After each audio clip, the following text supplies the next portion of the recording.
It's fascinating to think that slavery has been abolished so many years ago and it still exists. Unfortunately, some authorities do not even want to think that slavery exists.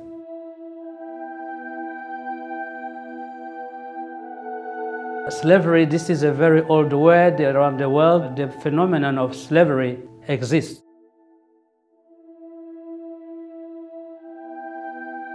Slavery itself is a violation of human rights. When a person is in slavery, they cannot move from one place to another. They are not paid. They want to come out of that slavery. However, they cannot find the ways.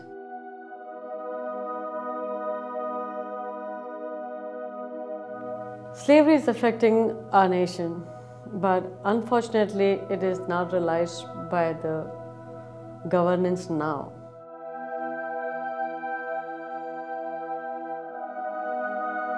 Child servitude, it is an important issue in Haiti, what we call in Creole ressemble.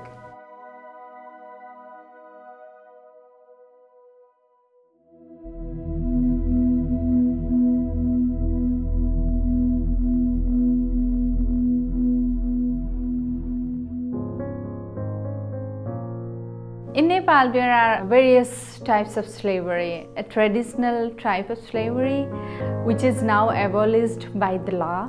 However, at the same time, there are modern day slavery as well. For children, they are working in the stone quarries and carpet factories. Many girls, young girls and women, they are forced to be trafficked in the sex trade.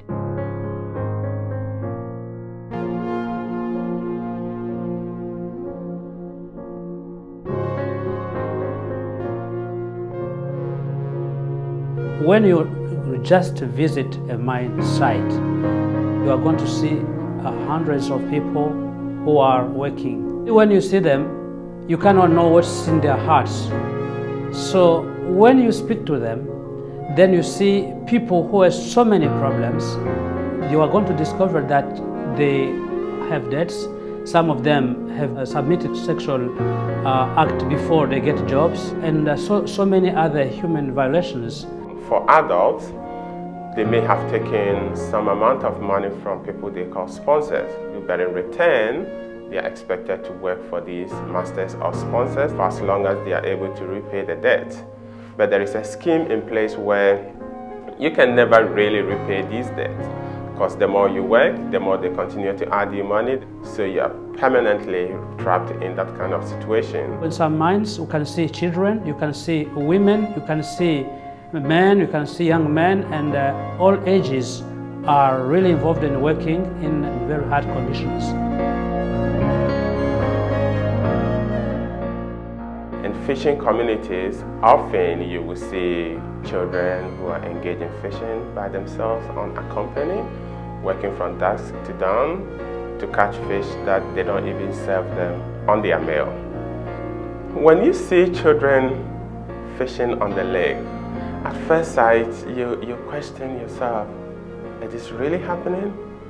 It's just at the backyard of a community. Do people see this? Are these children safe?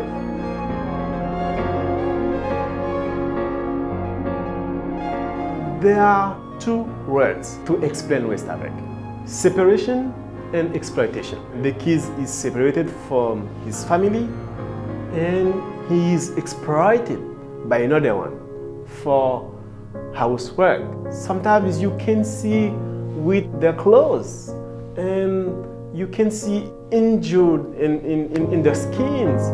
That kind of stuff, you look for the mistreatment and compare with another kids.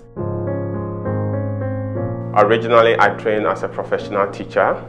So during teaching, I came face to face with most of these issues and how a lot of children are not able to attend school simply because the parents cannot take care of them. After a year or two, the children stop coming to school. You ask around and they've gone down south to work.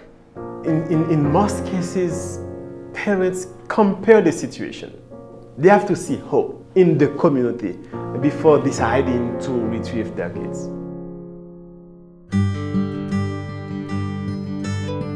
of them to get organized and to realize by themselves what is slavery and how to fight against it. We involved the communities themselves to find out a solution, and they have to carry out activities themselves to come out of this. Wherever we have approached, after a few years we see that the area has been completely slavery free. We live with hope we can change the situation in Haiti. My hope and dream for the future is to see a Ghana without slavery, without child labor, where every child can have access to education, healthcare, shelter, clothing, and also to see families that are capable and able to take care of their children. I can dream of South Asia without slavery, almost like a diamond which will shine in the whole planet, which will bring peace and prosperity around the globe.